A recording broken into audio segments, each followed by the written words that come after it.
시청자 여러분 안녕하십니까? 뉴스앤 이슈 시작합니다. 먼저 오늘의 주요 뉴스부터 보시겠습니다. 최근 우크라이나 전쟁 등의 여파로 정부가 에너지 위기 대응을 위해 4분기 전기와 도시가스 요금을 인상하겠다고 발표했습니다. 대기업 등 대용량 사용자에 대해선 소비 효율화를 감안해 산업용 전기요금도 인상될 전망입니다.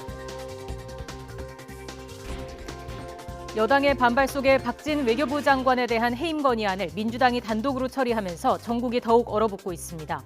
윤석열 대통령이 수용 거부 방침을 정한 가운데 국민의힘은 김진표 국회의장 사퇴 결의안 카드로 맞불을 놓고 있습니다. 북한이 어제 또 동해상으로 탄도미사일을 발사해 최근 닷새 동안 3차례 무력 시위에 나섰습니다. 나흘 동안 실시된 대규모 한미 해상연합훈련과 오늘부터 시작되는 한미일연합 대잠전 훈련에 대한 반발 차원으로 보입니다. 경기도 버스노사가 오늘 새벽까지 이어진 막판 재협상 끝에 극적으로 합의했습니다. 노사의 극적 타결로 경기광역버스가 정상 운행됐고 우려했던 수도권 출근길 교통대란은 없었습니다. 마약을 투여한 혐의로 긴급 체포됐던 배우 이상보 씨가 결국 무혐의 처분을 받았습니다. YTN과 인터뷰에서 밝혔던 것처럼 우울증 약을 복용해 오던 게 오해를 불렀던 것으로 드러났습니다. 단독 보도합니다. 미국 남동부 플로리다의 초강력 허리케인 이안이 덮치면서 주택이 파손되고 전기가 끊기는 등 피해가 잇따르고 있습니다. 강풍과 폭우를 동반한 허리케인 북상으로 플로리다 전역에 비상사태가 선포됐고 주민 250만 명에게 대피령이 내려졌습니다.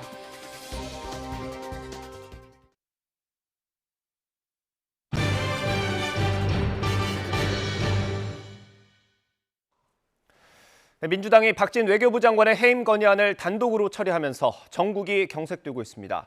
국민의힘은 김진표 국회의장의 사퇴를 촉구하는 결의안으로 맞불을 놨고 민주당은 윤석열 대통령이 해임 건의안을 수용하라고 압박하고 있습니다. 국회 취재기자 연결해서 자세히 알아보겠습니다. 엄윤주 기자. 네, 국회입니다. 네, 어제 민주당이 박진 외교부 장관의 해임 건의안을 단독으로 처리했습니다. 후폭풍이 좀 거셀 것 같은데 어땠습니까? 네, 국민의힘은 예고대로 김진표 국회의장에 대한 사퇴 촉구 결의안을 제출했습니다. 김 의장이 국회의장으로서 중립 의무와 합의 정신을 어겼다는 겁니다. 우리 국민의힘과 협의도 제대로 하지 않고 일방적으로 의사일정 변경을 동의해 줌으로써 중립성에 대한 국회법의 취지를 정면으로 배치했다고 생각을 합니다. 앞서 국민의힘은 아침 회의에서도 민주당을 향해 날선 비판을 쏟아냈는데 직접 들어보겠습니다. 민주당이 억지로 대한민국을 자해하는 참사가 아니고 무엇이겠습니까? 남은 것은 헌법상 국회의 해임 건의권 사문화와 민주당의 대통령과 정부에 타격을 가하려는 정략만 남았습니다. 이에 민주당은 대통령과 여당을 싸잡아 비난하며 공세 수위를 끌어올렸습니다. 거짓말하고 겁박한다고 해서 생각이 바뀌거나 또는 들었던 사실이 없어지지 않습니다. 지금 들어도 바이든 맞지 않습니까? 진상을 규명하는 첫 번째 길은 내가 뭐라고 말했으니 이와 다르다 이렇게 말해야 되는 거 아닌가요? 이와 함께 민주당은 윤석열 정부 외교참사 거짓말 대책위원회를 발족하며 대여 공세 수위를 강화하고 나섰습니다. 네, 오늘 운영위원회가 열릴 거라고 얘기를 들었는데 어떻게 됐습니까? 네, 애초 오전 10시부터 운영위 전체 회의가 예정돼 있었는데 정족수 부족으로 결국 무산됐습니다. 오늘 회의는 민주당 요청으로 열린 건데요. 국민의힘은 이러한 민주당의 일방적 소집에 반발해 위원장인 주호영 원내대표와 송원석 간사만 참석했고 김대기 비서실장을 비롯한 대통령실 관계자는 불참했습니다.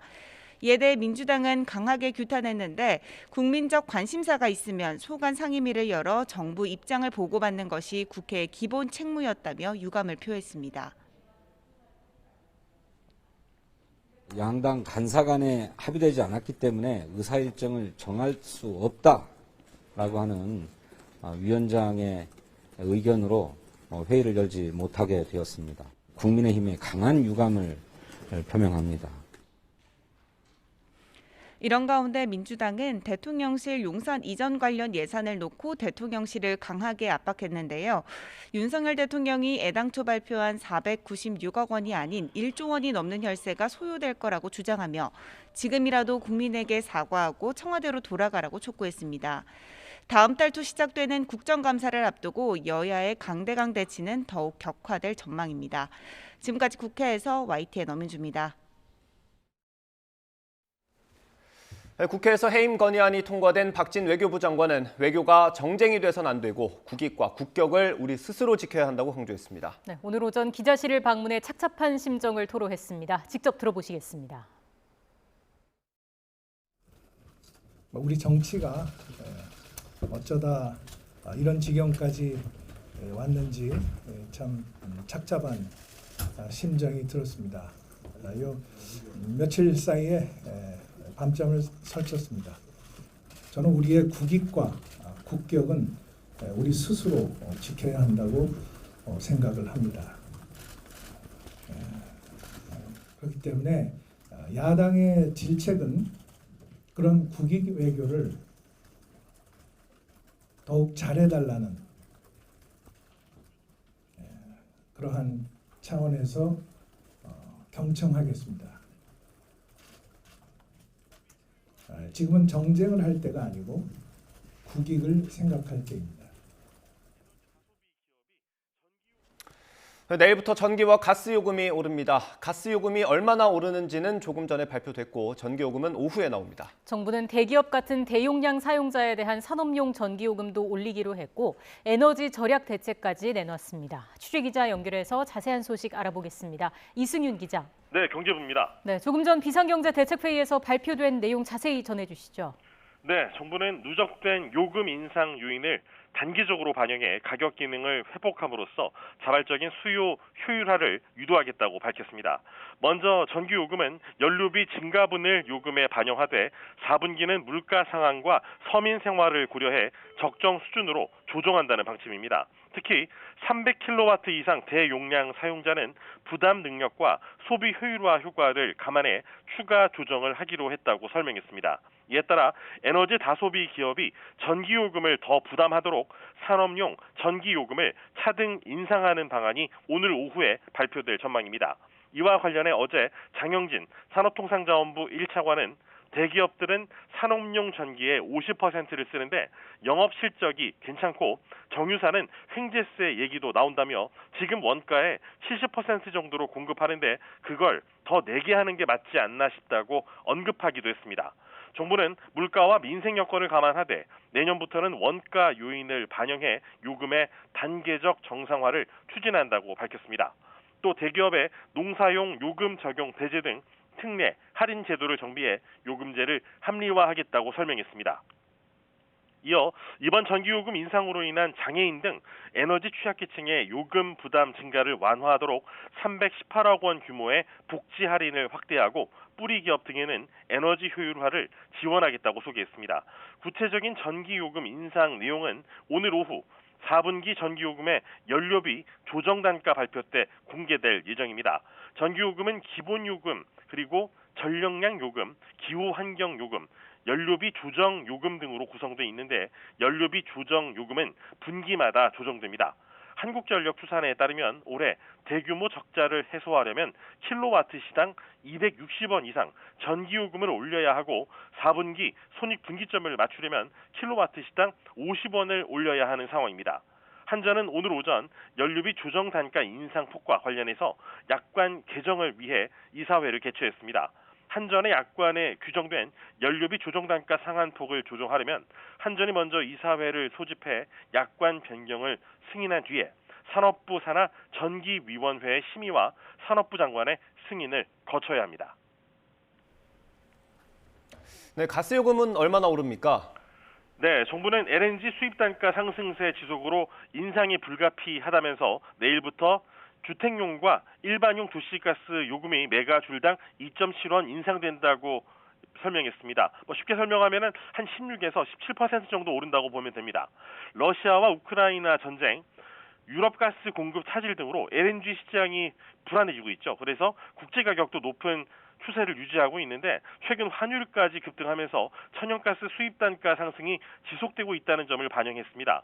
정부는 수입 단가 상승 추세에 비해 가스 요금은 소폭만 인상됨에 따라 지난해 하반기부터 LNG 수입 단가가 가스 요금을 웃돌아 그 차액인 미수금이 급증하고 있으며 올해 미수금 누적치는 사상 최대 규모로 증가할 것으로 전망된다고 그 인상 배경을 설명했습니다.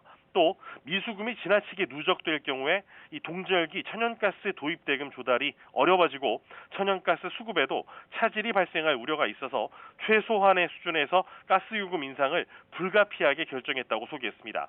이번 요금 인상에 따라 주택용 요금은 현행 메가줄당 16.99원에서 2.7원 인상된 19.69원으로 음식점 등 영업용 1요금은 19.32원으로 조정됩니다. 인상률로 보면은 주택용은 15.9%, 영업용 1요금은 16.4%, 목욕탕 등 영업용 2요금은 17.4% 오릅니다. 쉽게 설명하면 서울시의 가구당 평균 가스 요금은 월 평균 33,980원에서 39,380원으로 5,400원 정도 증가할 것으로 예상됩니다. 지금까지 경제부에서 YTN 이승윤입니다. 윤석열 대통령이 오늘 서울 명동은행회관에서 거시금융 상황 점검 회의를 주재했습니다. 윤 대통령은 이번 위기를 민간과 시장 중심으로 경제 체질을 개선하는 기회로 활용해야 한다고 강조했습니다. 오늘 오전 회의 모두 발언 들어보시겠습니다. 제3차 거시금융 상황 점검 회의를 하겠습니다. 지난주에 미국 연방공개시장위원회에서 금리 인상한 이후 불확실성이 높아지면서 국제금융시장이 요동을 치고 있습니다. 유례없는 강달러 영향으로 우리 금융외환시장도 변동성이 커졌고 전 세계 금리 인상과 시장 불안에 따라 실물 경제의 둔화도 우려되고 있습니다. 과거에 비해 대외 건전성 측면에서 튼튼한 방파제를 쌓아두었고 또 시장 안정 조치를 일부 취했습니다마는 더 긴장감을 갖고 대응해야 할 때입니다. 대외 요인으로 시작된 위기는 우리가 내부적으로 어떻게 대응하느냐에 따라서 그 충격의 정도가 결정될 것입니다. 정부부터 더욱 긴장감을 갖고 준비된 비상조치 계획에 따라 필요한 적기 조치를 하겠습니다. 시장과 국민이 안심할 수 있도록 경제부총리를 중심으로 경제팀은 24시간 국내외 경제상황 점검 체계를 가동하여 한치의 빈틈도 없이 대응해 주시기 바랍니다. 또 여러 차례 강조했습니다만 이번 위기를 민간과 시장 중심으로 우리의 경제 체질을 개선하는 기회로 활용해야 합니다. 특히 에너지 가격이 급등할 때마다 우리 경제의 어려움이 반복되는 만큼 우리 산업을 저에너지 저소비 고효율 구조로 전환할 필요가 있습니다. 정부도 기업의 노력을 적극 지원할 것입니다. 오늘은 거시경제 금융 전문가 또 주요 기업의 재무 글로벌 담당 전문가와 함께 기업이 현장에서 체감하는 어려움을 공유하고 또 대응책을 함께 고민하는 자리가 되었으면 합니다. 네, 감사합니다.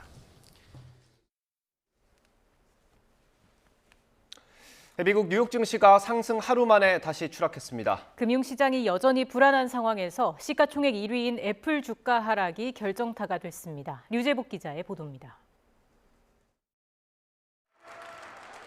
뉴욕 증시 3대 지수가 모두 큰 폭으로 내렸습니다.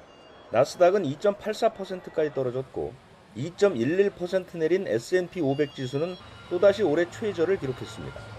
장중 6% 넘게 빠졌다가 4.9% 하락으로 마감한 애플 탓이 컸습니다.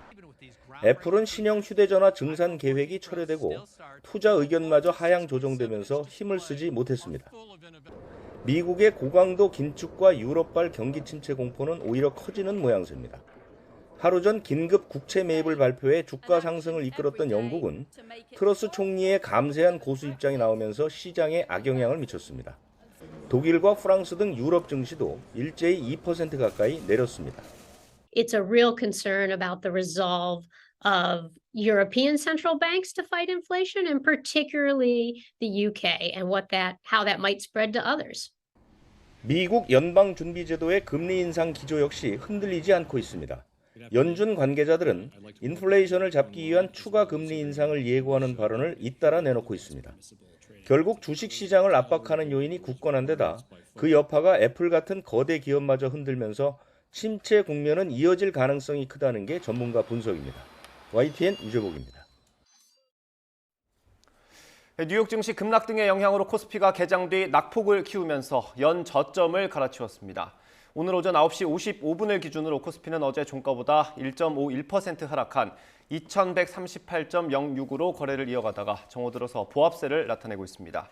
이는 지난 28일 기록한 연저점 2151.60을 밑도는 수준입니다.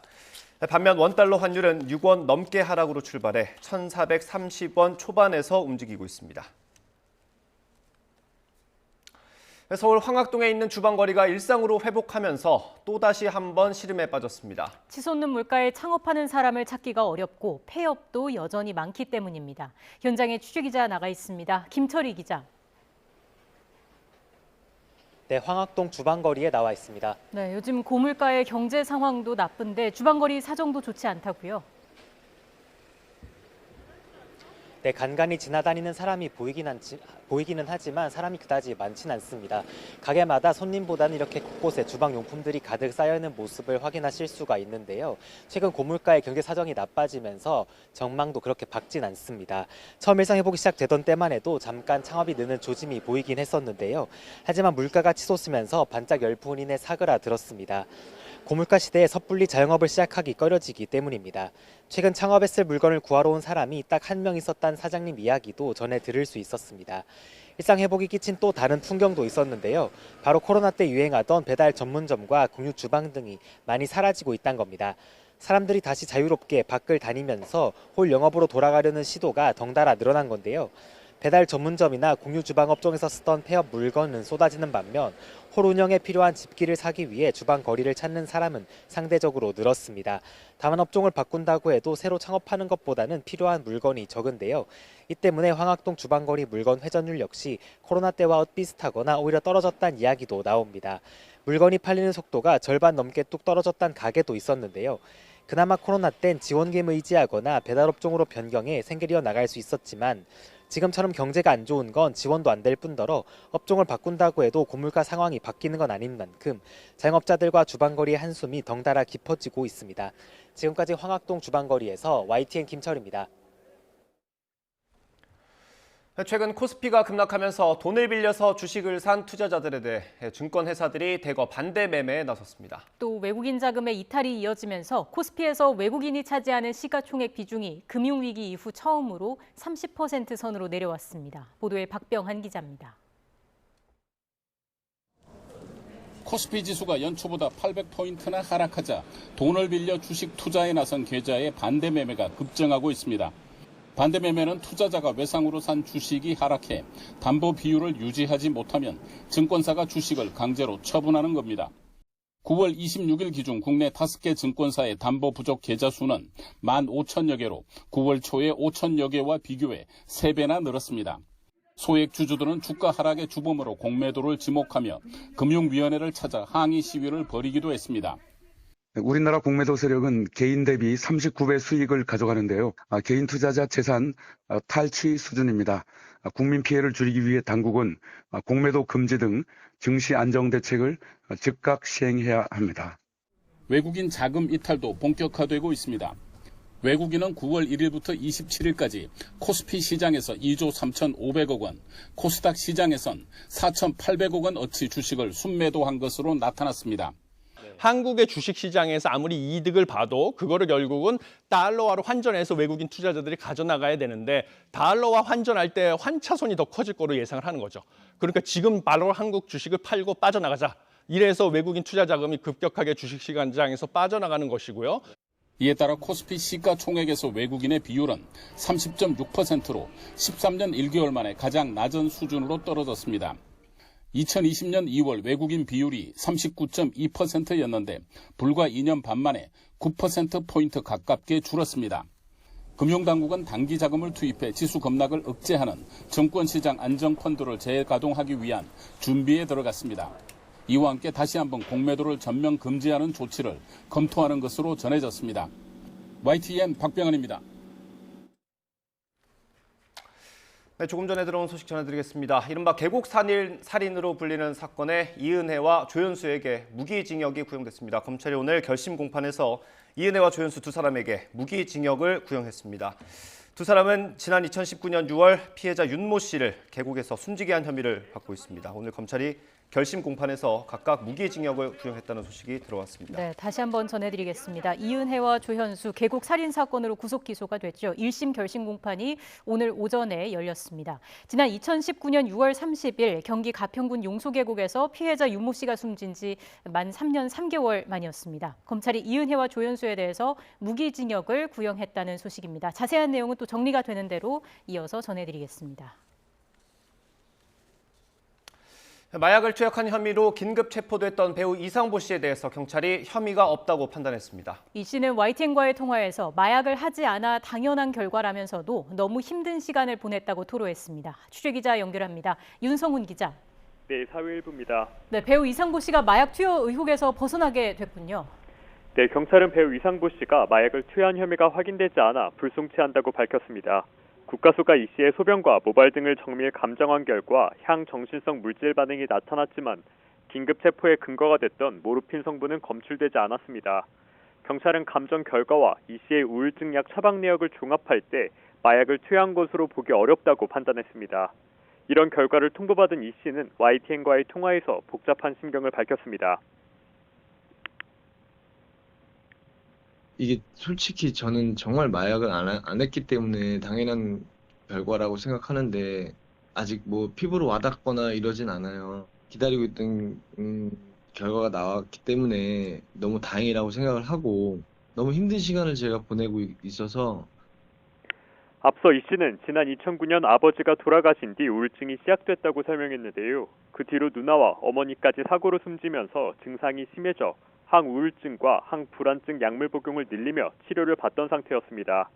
경찰은 지난 10일 서울 강남거리에서 한 남성이 비틀거리며 이동하는데 마약에 취한 것 같다는 신고를 접수했습니다. 당시 경찰은 신고 내용과 이 씨의 상태, 간이 시약 검사에서 모르핀 양성 반응이 나온 점 등을 고려해 이 씨를 긴급 체포했습니다.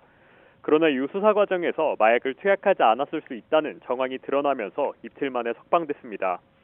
이 과정에서 일부 언론은 엉뚱한 배우를 마약 혐의 남성으로 지목해 해당 배우가 직접 입장을 밝히는 소동이 빚어지기도 했습니다. 일부에선 이 씨가 마약 혐의를 인정했다는 추측성 허위 보도까지 나오면서 논란을 더욱 키웠습니다. 지금까지 사회일보에서 전해드렸습니다. 코로나19 신규 환자가 2만 명대를 기록하면서 감소세를 이어갔습니다. 내일부터 국내 입국 시 하루 안에 받아야 했던 PCR 검사 의무가 해제됩니다. 취재기자 연결합니다. 최명신 기자. 네, 최명신입니다. 네, 신규 확진자 현황부터 정리해 주시죠. 네, 오늘 0시 기준 코로나19 신규 환자는 28,497명입니다. 어제보다 2천여 명 줄었습니다. 일주일 전보다 600여 명, 2주 전보다는 22,000명 이상 줄며 감소세를 이어갔습니다.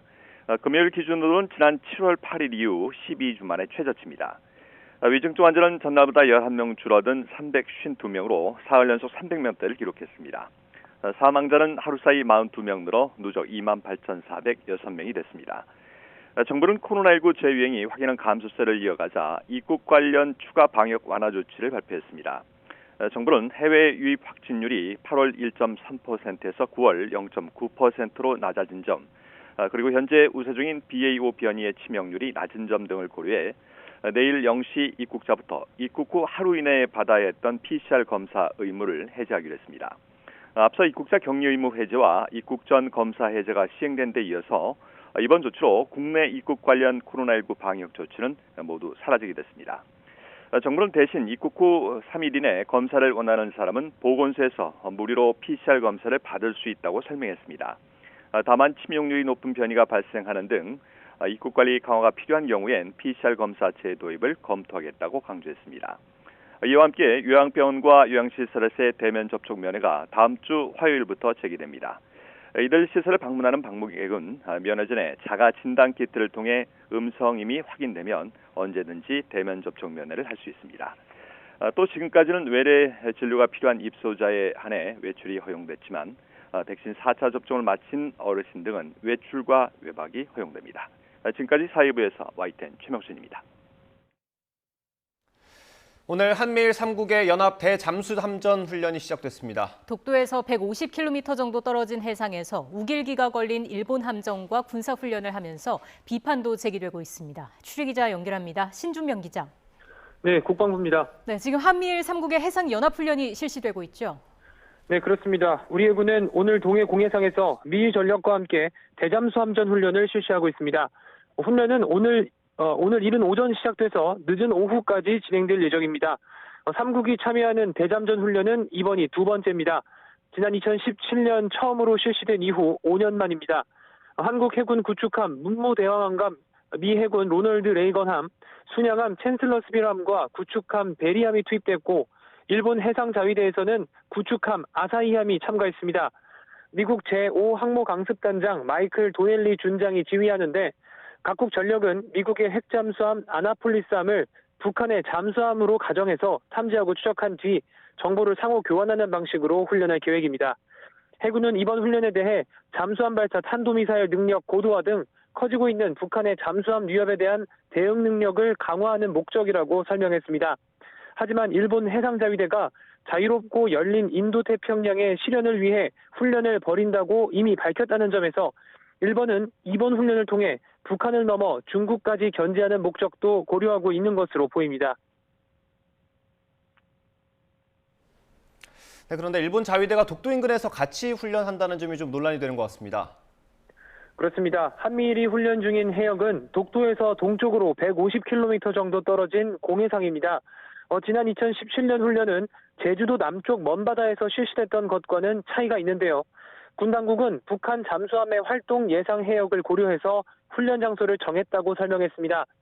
하지만 일본이 독도 영유권을 주장하면서 우리 군의 독도 방어 훈련을 비난해왔던 만큼 독도 인근 해역에서 우길기를 단 일본의 함정과 한미가 훈련하는 것에 대한 비판도 제기됩니다.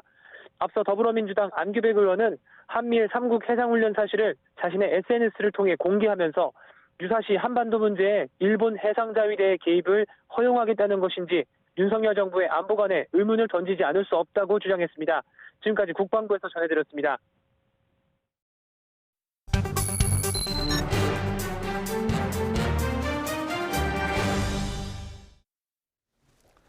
북한이 어제까지 닷새 동안 모두 3차례나 미사일을 발사하면서 도발을 이어갔습니다. 다음 달 중순쯤에는 핵실험을 감행할 것이라는 관측 속에 한미일 3국의 대잠수함전 훈련에 대한 반발로 해석되고 있습니다.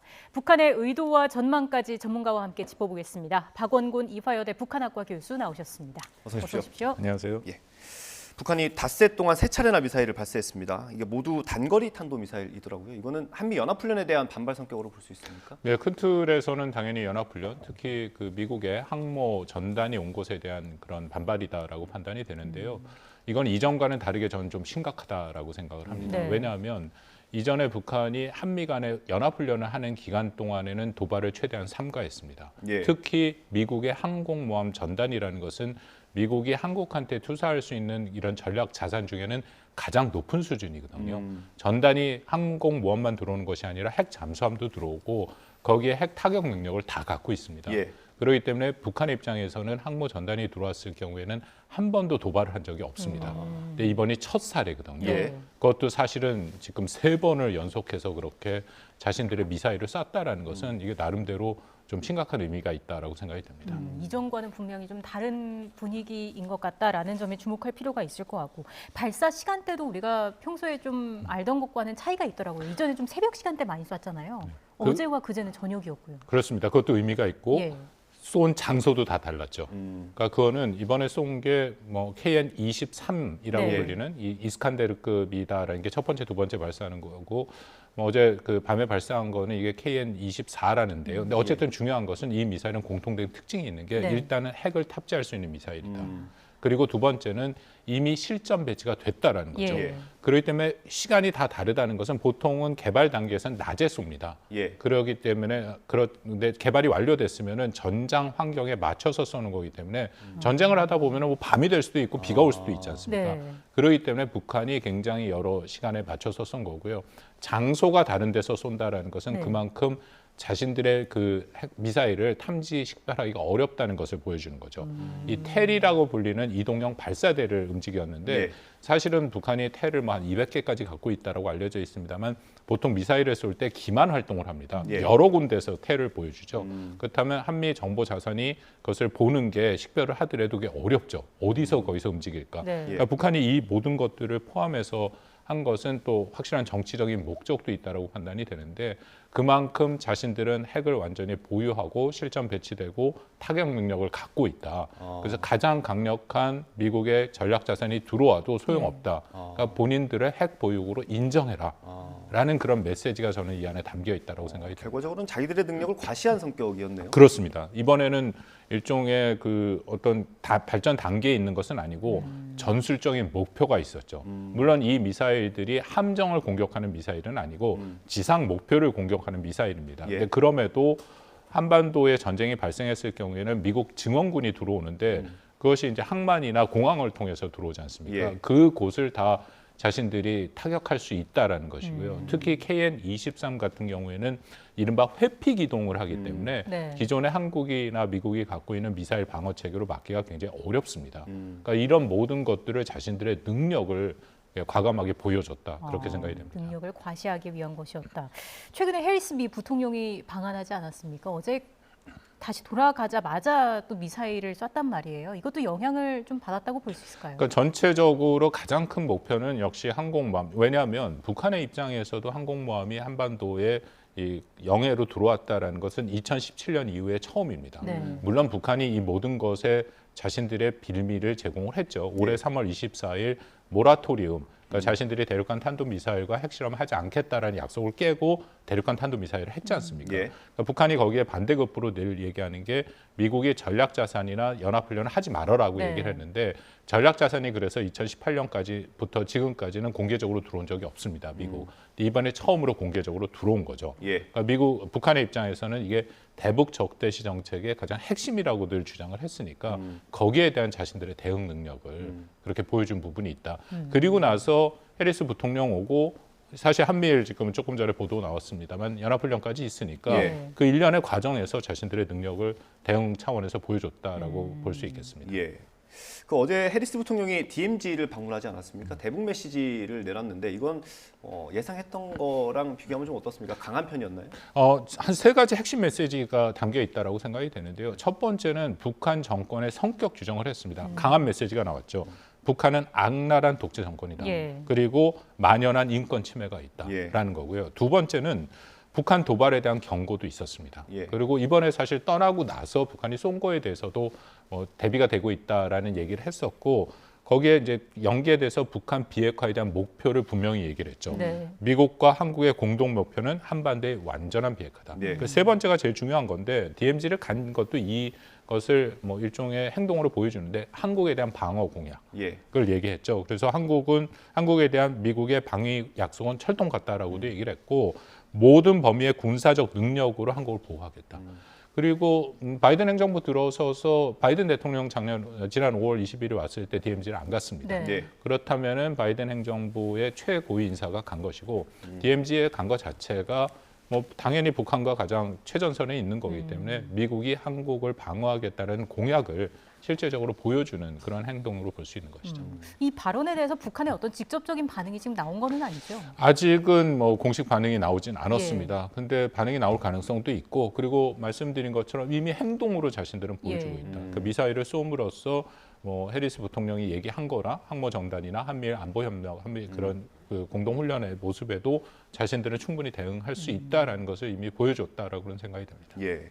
말씀하신 것처럼 저희 취재 기자도 전해드렸고요. 한미일 3국이 지금 훈련을 하고 있지 않습니까? 이게 5년 만에 열리는 거라고 하는데 그 동안에 열리지 않았던 이유는 뭡니까? 뭐 그거는 저희가 충분히 예상이 가능한 일들인데 일단 한일 관계가 매우 안 좋았죠. 2018년부터 계속 안 좋았고 지금도 좀 전에 보도 나왔습니다. 이제 우길기를 든 과연 일본의 그런 군함들이 들어오는 것이 적절하느냐. 물론 이건 영해에 들어온 건 아닙니다. 예. 공해상에서 움직인 겁니다. 두 번째는 2018년부터 한반도 평화 프로세스가 시작이 되면서 사실상 한미 간의 연합훈련도 하긴 했습니다만 굉장히 규모가 축소되고 그리고 외부에 최대한 공개하지 않는 형태로 했는데 거기에 일본까지 온다라는 네. 것은 사실상 힘든 그런 상황이었던 것은 분명하죠. 그럼 북한 입장에서 봤을 때 한미 훈련과 한미일 훈련의 차이가 꽤 크다고 좀 느껴질 수밖에 없겠네요. 북한의 입장에서는 훨씬 더 한미일 훈련이 신경이 쓰일 겁니다. 예. 왜냐하면 한미만 하더라도 북한보다 확실히 막강한 전력을 갖고 있는데 거기에 일본까지 포함된다. 그리고 특히 일본이 이 훈련에서 중요한 것은 일본은 미국 다음으로 세계에서 잠수함 그 작전 능력이 가장 뛰어난 국가입니다. 근데 여러분도 아시다시피 계속해서 북한이 지금 집중적으로 개발하고 있는 것 중에 하나가 잠수함 발사 탄도미사일이죠. 이거 뭐 계속 발사할 가능성이 있다라고 예. 얘기하고 또 3,000톤급 잠수함도 보여주긴 했습니다만 아직 진수는 안 됐고. 네. 근데 왜냐하면 이 잠수함이라는 것은 핵을 개발하는 국가들이 최종적으로 갖고 있는 일종의 종결자 같은 무기입니다. 잠수함에 핵탄도 미사일을 장착하고 들어가면 이것을 탐지하기가 매우 어렵습니다. 근데 그 능력이 미국 다음으로 일본이 가장 그 능력이 큰 거죠. 예를 들어서 그걸 하기 위해서는 이제 P3C 초계기가 있어야 네. 되는데 한국은 16대가 있는데 일본은 100대가 넘게 있습니다.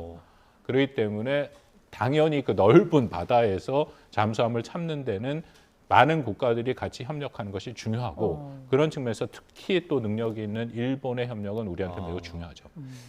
최근에 그 북한이 말씀하신 SLBM 발사를 준비하는 동향이 포착됐다는 보도가 있었는데 어쨌든 다음 도발 수순 아니겠습니까? 그럼 곧 SLBM 발사를 할 수 있다고 보십니까? 그러니까 북한이 SLBM의 모형은 보여줬습니다. 북극성 4와 북극성 5인데요. 둘 다 상당한 사거리를 갖고 이제 당연히 핵탄두를 탑재했을 거라고 예상이 되는데 한 번도 아직까지 시험 발사를 하지 않았습니다. 네. 그렇기 때문에 북한이 당연히 그걸 할 가능성이 높고 특히 작년 1월 8차 당대회 때 8차 당대회라는 건 뭐 북한에서 가장 권위 있는 그 기구고 거기서 김정은 위원장이 직접 그 잠수함 발사 탄도미사일을 지시를 한 게 있기 때문에 언젠간 하겠죠. 근데 이거는 당연히 어떻게 보면 북한의 기술적인 수준이 됐느냐 안 됐느냐 이제 그것이 가장 중요한 관건이다라고 생각을 합니다. 예. 그리고 나아가서 핵실험 얘기까지 나오고 있는 상황인데 우리 정보 당국은 만약에 한다면 다음 달 중순부터 한 11월 초 사이를 예상을 했거든요. 그 배경은 어디에 있습니까? 뭐 그거는 사실은 많은 사람들이 비슷하게 예상을 합니다. 왜냐하면 네. 10월 16일부터 그 중국에서 20차 당대회 이건 뭐 시진핑 주석 사면임에 매우 중요한 시기고 그 즈음을 해서 북한이 7차 핵실험이라는 고강도 도발은 좀 상가할 가능성이 네. 있죠. 왜냐하면 그러면 중국도 굉장히 불편해지니까. 그 다음에 나오는 게 이제 11월 7일 현지 시간으로 11월 7일이 미국 중간 선거입니다. 예. 그래서 중간 선거 때 이런 도발을 하게 되면은 그만큼 주목도가 커질 수 있다는 그렇죠. 효과를 볼 수 있기 때문에 그 기간이라고 얘기를 했는데요. 아마 뭐 우리 국정원 발표가 어떤 그 내부 정보를 갖고 얘기를 한 것 같지는 않습니다. 그냥 전반적인 북한의 준비 상황, 정치적인 맥락, 상황을 놓고 얘기를 했다고 생각이 되는데 저는 국정원이 이렇게 얘기한 이유 중에 하나는 이건 일종의 북한에 대해서 경고, 억지 효과가 있다는 생각이 듭니다. 왜냐하면 최근에 기억들 하시겠지만 우크라이나 침공에 대해서 바이든 행정부가 2월 14일을 딱 못 박아서 그날 러시아가 침공을 할 거다라고 얘기를 했더니 사실 그날이 맞았다고 하는데 러시아가 안 했거든요. 특히 북한도 한국이나 미국 정보당국이 북한의 도발의 날짜를 특정하면 되도록이면 그날을 피합니다. 네. 그게 왜냐하면 자신들의 어떤 카드가 보여주는 거예요. 그러니까 그런 일종의 억지 효과를 노린 부분도 없지 않아 있다 생각을 하는데 근데 그럼에도 저는 북한의 7차 핵실험의 가능성은 여전히 열려 있다라고는 생각을 합니다. 그 핵실험 얘기가 올해 꾸준히 나오지 않았습니까? 준비가 다 됐다는 평가도 많았고요. 지금 북한에서 고민하고 있는 건 뭘까요? 시점을 좀 생각을 할 거고요. 왜냐하면 북한의 입장에서는 지난 3월 24일 모라토리움을 깬 게 굉장히 큰 나름대로의 효과를 볼 만한 사건이었는데 그게 사실상 그렇게 주목을 받지 못했습니다. 네, 그거에 비해서 그건 이제 미사일을 쏜 거기 때문에 그거에 비해서 핵실험은 1990년대 이후에 북한만 하고 있거든요. 그래서 적절한 시점, 아까 말씀드린 11월 7일 중간선거를 지으면서 그렇게 한다면 이거는 세계에서 굉장히 주목을 받을 가능성이 크다. 그걸 통해서 북한이 노리는 것은 자신들이 확실한 핵 보유국이라는 것을 선포하는 효과가 있는 거죠. 그 또 하나는 북한 지금 내부 사정이 굉장히 안 좋다라는 얘기가 계속 들리고 지난번 김정은 위원장의 최고인민회의 시정연설에도 보면은 내부 사정이 안 좋다라는 것을 스스로 인정하는 얘기들이 꽤 나옵니다. 그렇기 때문에 일종의 7차 핵실험을 통해서 고강도의 도발을 하고 그 다음에 국면을 전환하는. 그러니까 북한의 지난 수십 년간 우리가 봤던 어떤 전형적인 행동의 형태죠. 이른바 벼랑 끝으로 몰아붙이고 그 다음에 국면을 전환하는 형태. 이제 그런 면에서도 7차 핵실험이 하나의 북한 방점은 될 수 있다. 뭐 그렇게 판단을 합니다. 알겠습니다. 북한이 최근 잇따라 미사일을 발사했고요. 또 핵실험 얘기까지 거론되는 상황인데 그 의미와 전망까지 한번 짚어봤습니다. 지금까지 박원곤 이화여대 북한학과 교수와 함께했습니다. 고맙습니다. 고맙습니다.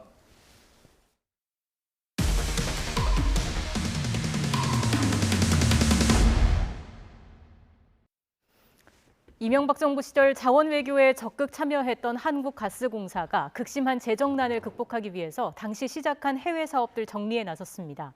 지금까지 1조 6천억 원을 투자했는데 YTN 취재 결과 전부 가스공사 예상대로 매각해도 600여억 원만 받을 수 있는 것으로 나타났습니다. 손해는 고스란히 국민 부담으로 이어질 것이라는 지적입니다. 조성호 기자의 단독 보도입니다. 가스공사는 지난 2010년 2월 캐나다 혼리버 가스전 사업 지분 50%를 인수합니다. 자원 자급을 높이려는 이명박 정부 자원외교 일부로 추진됐지만 금세 애물단지로 전락했습니다. 우리 돈으로 9천억 원 넘는 비용이 투입됐지만 사업성은 없는 것으로 드러났습니다. 미국이 셰일가스 개발을 본격화하면서 가스값이 급전직하한 영향도 컸습니다. 혼리버 같은 경우에는 지금 17년까지 더 이상 투자를 중지시킬 수밖에 없는 그런 상황에 도달해 있습니다. YTN이 입수한 가스공사의 5개년 재정 건전화 계획을 보면 2021년 부채 비율은 379%, 올해는 더 악화할 전망입니다. 때문에 혼리버 가스전을 비롯해 전략적 가치가 낮거나 핵심이 아닌 사업 5건을 시장에 새로 내놓겠다는 계획입니다. 6천억 원을 들인 이라크 아카스 사업 등 지난해부터 매각을 추진한 사업까지 모두 8건이 대상인데 이 가운데 자원외교로 추진된 사업은 4건, 이들 사업에 지금까지 들어간 돈을 합치면 1조 6천억 원에 육박합니다. 하지만 가스공사가 국회에 보고한 예상 매각 대금은 이라크 아카스 사업이 709억 원, 캐나다 혼리버는 120억 원에 불과합니다. 특히 310억 원을 투입했다가 배관 설치가 무산되면서 중단된 캐나다 북극권의 우미악 광구는 106억 원 손실을 더 떠안은 채 넘겨줘야 합니다. 4개 사업 모두 원하는 대로 매각하면 투자 비용의 4%에도 못 미치는 614억 원만 손해지고 나머지는 고스란히 손해로 남는 겁니다. 이르면 내년 말, 늦어도 내후년 말까지는 전부 정리하는 게 가스공사 목표지만 구체적으로 매매 계약이 추진되고 있는 건 2건뿐입니다. 이와 관련해 가스공사는 YTN에 이미 투자해 회수하지 못한 비용은 꾸준히 손상 처리해왔기 때문에 현재 공사 재정에는 영향을 미치지 않는다고 설명했습니다. 또 매각 절차가 진행 중인 2건을 제외한 나머지 사업은 사업 조정 절차와 내외부 위원 심의를 거쳐 이사회가 승인하면 매각과 투자 유치 등을 추진할 예정이라고 밝혔습니다. 경제성 평가를 제대로 하지 않은 채 무리하게 추진했던 MB식 자원외교가 이렇게 씁쓸한 종말을 맞이하게 된 것 같습니다.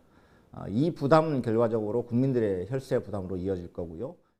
이미 실패가 예견된 사업인데도 지금까지 끌고 오면서 불어난 손실과 자원외교 전반에 대한 지적은 이번 국회 국정감사에서도 또다시 제기될 것으로 보입니다.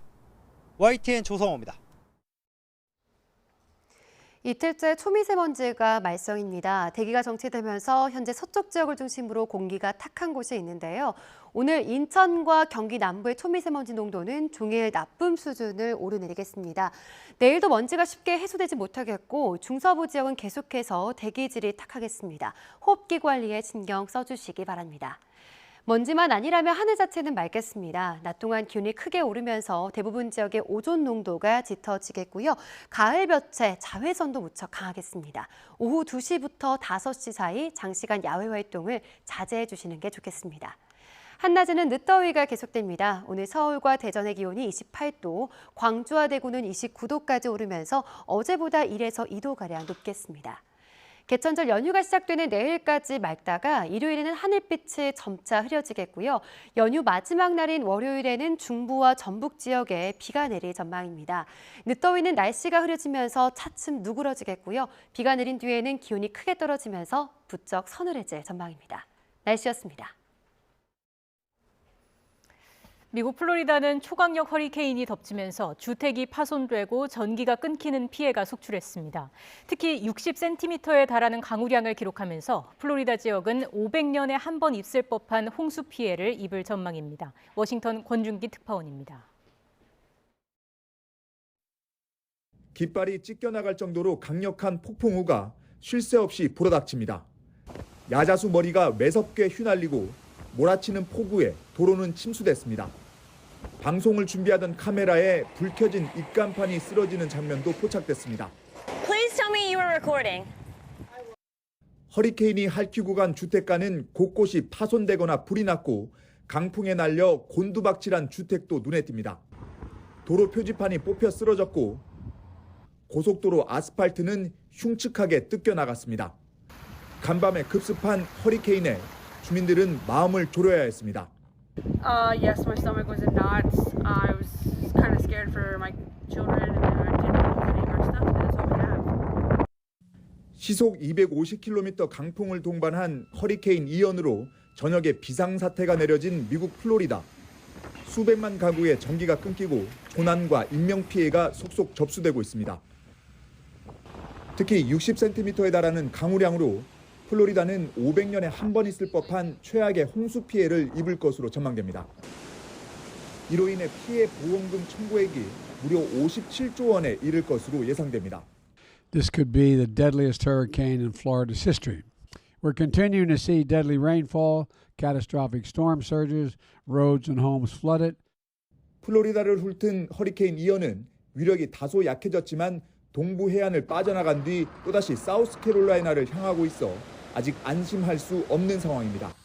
워싱턴에서 YTN 권윤기입니다. 기억이 나지 않습니다. 과거 국회 청문회에 출석한 인사들 입에서 자주 들었던 말입니다. 책임을 피하는 걸로 비치면서 예능 프로그램에서 정치 풍자의 주요 소재가 되기도 했습니다. 비슷한 얘기가 나왔습니다. 대통령 대신 비서실장을 통해 전해졌습니다. 순방 성과를 집어삼킨 비속어 논란에 대한 얘기입니다.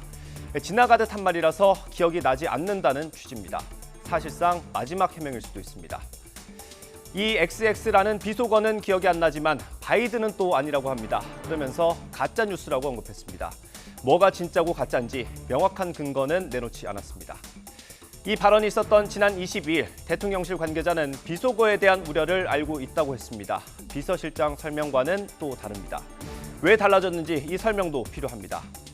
여론은 어떻습니까? 대처가 적절하다는 의견은 10명 가운데 2명에 불과했습니다. 대통령의 지지율보다도 낮습니다. 과연 출구 전략이 있는 건지 궁금합니다.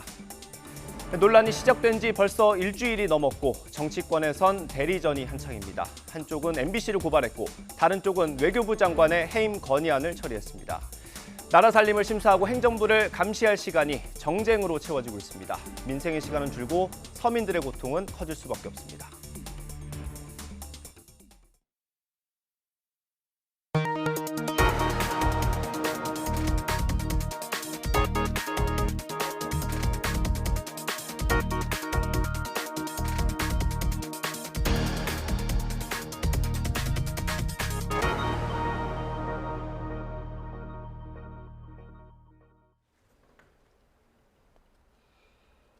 네, 오늘의 정치권 이슈 짚어보겠습니다. 최창열 용인대 교수, 김근식 경남대 교수 두 분과 함께합니다. 어서 오십시오. 안녕하세요. 네, 오늘 나온 여론조사부터 보겠습니다. 그래픽 준비되면 좀 띄워주시겠습니까? 갤럽 여론조사입니다. 네, 대통령의 직무수행평가 잘하고 있다 24%까지 떨어졌고요. 잘 못하고 있다 65%로 올라갔습니다. 이 잘하고 있다가 지금 최저치, 지난 몇 주 전에 나왔던 최저치랑 같은 수준이거든요. 교수님 먼저 한 말씀 부탁드릴까요? 지난주 오늘 28%였거든요. 그리고 지난주 오늘 여론조사가 이제 대통령 해외 순방이 이제 일정 부분 반영된 거였거든요.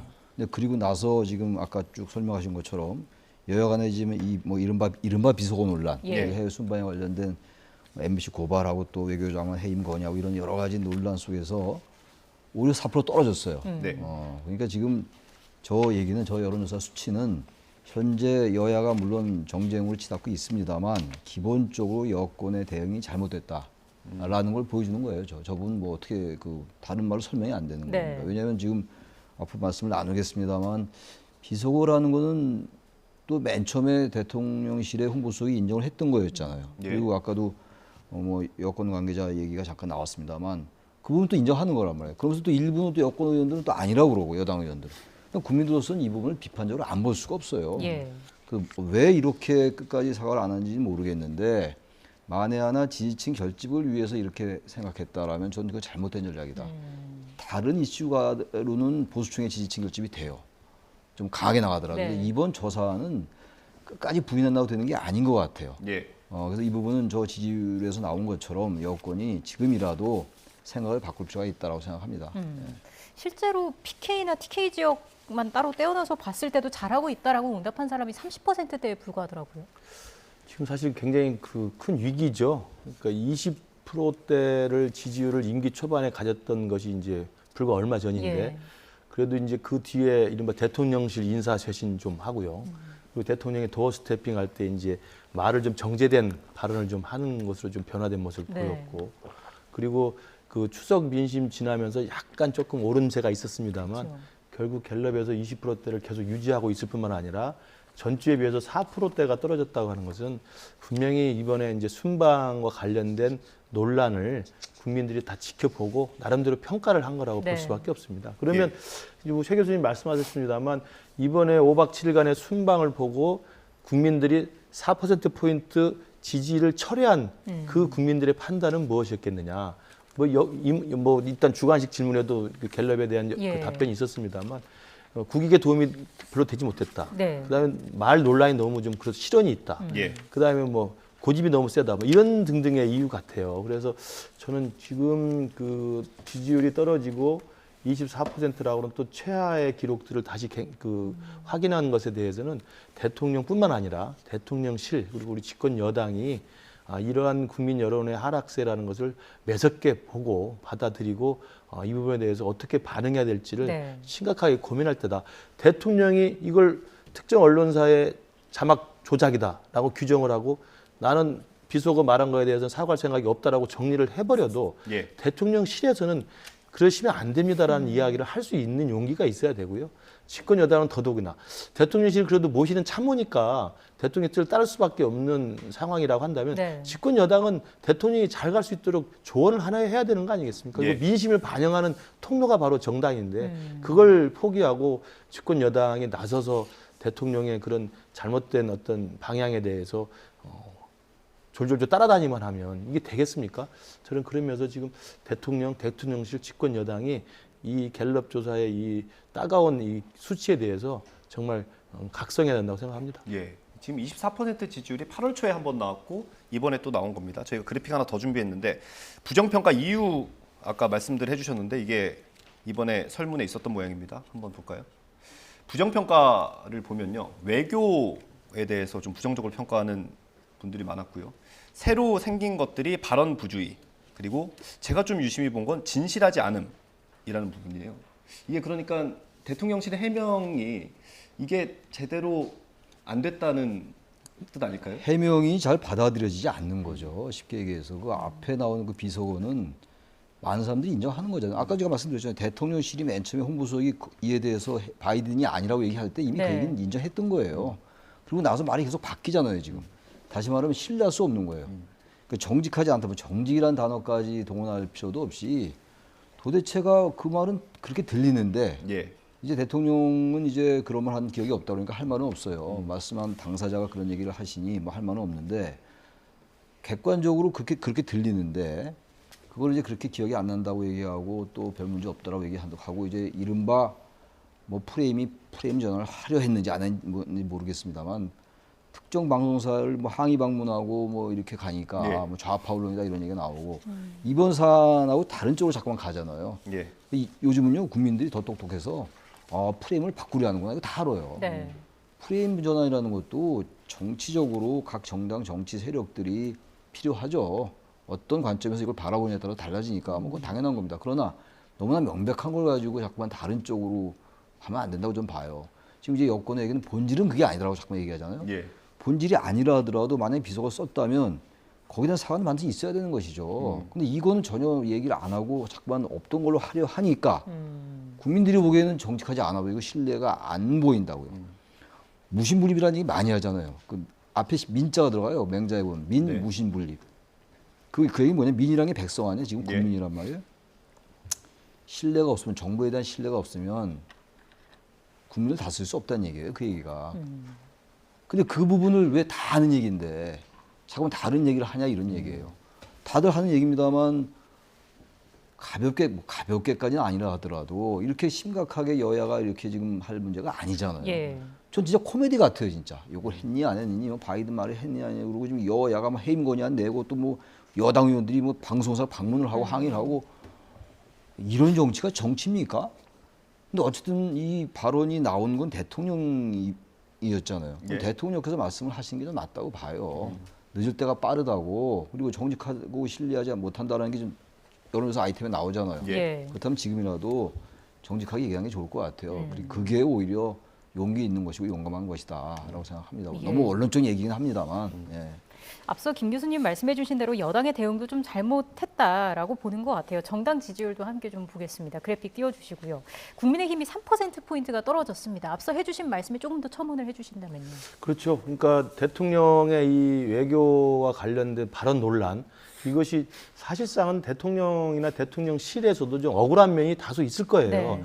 열심히 정말 지구를 돌아다녔고 열심히 뛰었고 또 정상회담 했고 나름 성과가 있는데 그냥 발언 논란 하나로 이게 모든 게 묻혀버렸으니 네. 억울한 면이 있겠습니다만 그건 그거고 민주주의 정치의 요체는 민심을 따르는 겁니다. 예. 그 민심에 반응하는 거고요. 민심과 맞서 싸워서는 되지 않습니다. 민심을 이길 수 있는 권력이 어디 있겠습니까? 그렇다면 억울하다 하더라도 그 억울함은 나중에 결국 국민들이 평가해 줄 수 있는 대목이고요. 이 발언 논란과 관련해서 이 발언 논란이 과도하게 특정 언론사에 의해서 그리고 특정 정치 세력에 의해서 과도하게 이게 부풀려지고 네. 과도하게 일단 한미동맹을 훼손하는 것으로 사전 지식이 돼버리니까 그게 이제 어제 해리스 부통령이 왔을 때 디스인포메이션이라고 잘못된 정보라고 예. 이야기했습니다만 그 부분도 분명히 있을 겁니다. 자막이 이렇게 박혀버리면 그렇게 들리게 되어 있거든요. 이제 그런 것들에 대한 억울함 분명히 있습니다. 그러나 그것은 그거라고 하고 그리고 그것에 대해서 국민들께 설명하고 억울함을 토로하고 특정 언론과 특정 그 정치 세력에 대해서 그 정치적 의도성에 대해서 비판하는 건 하지. 중요한 건 뭐냐면 지금 그 결론 여론조사에서 나온 것처럼 대통령이 과연 왜 사과하지 않느냐에 관한 거거든요. 그러면 저는 투트레이라고 생각합니다.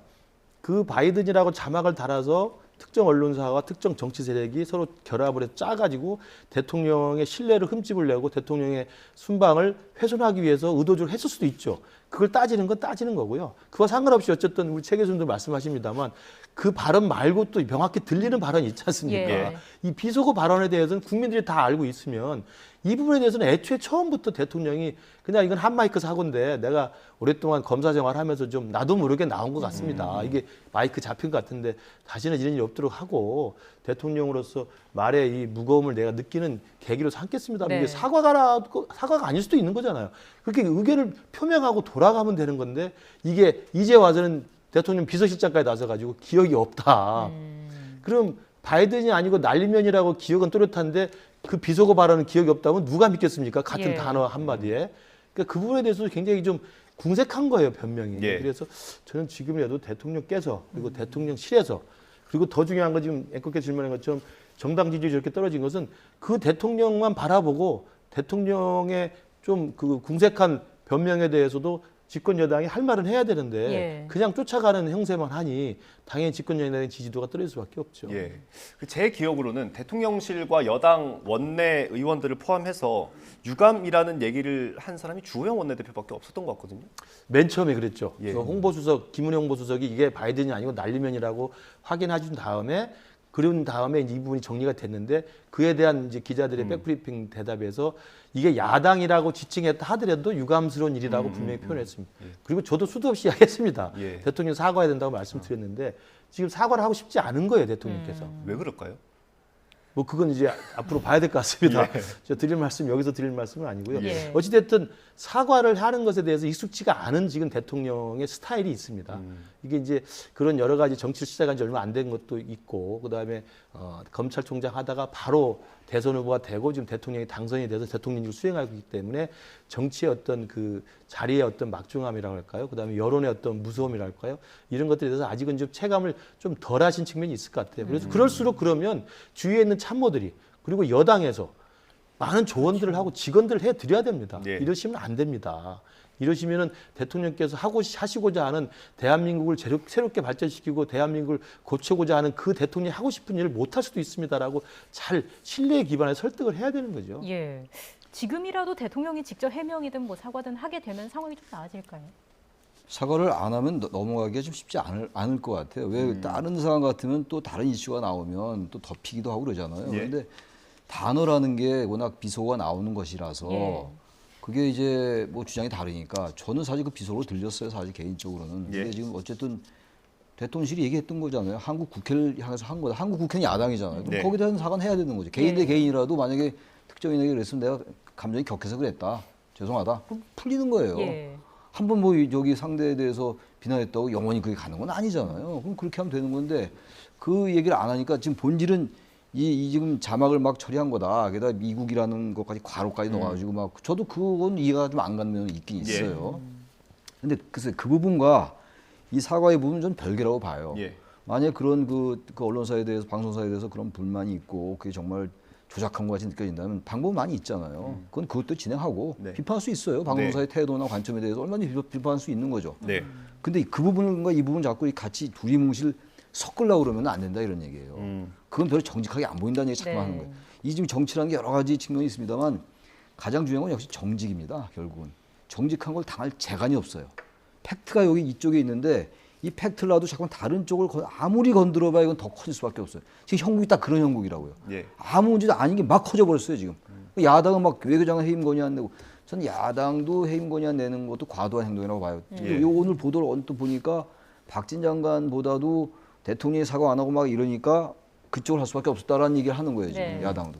그러니까 그것도 이상한 거 아니에요. 그렇다고 왜 외교장관 희생양이 돼야 되냐고요. 물론 이번에 외교 성과는 있는 것도 있지만 미숙한 게 꽤 많아요. 예. 그건 다 인정하는 거 아닙니까? 예. 인정하고 인정하고 넘어가는 것이고 그런 점인데 완전히 지금 다른 쪽으로 그야말로 본질이 호도되고 있다고요.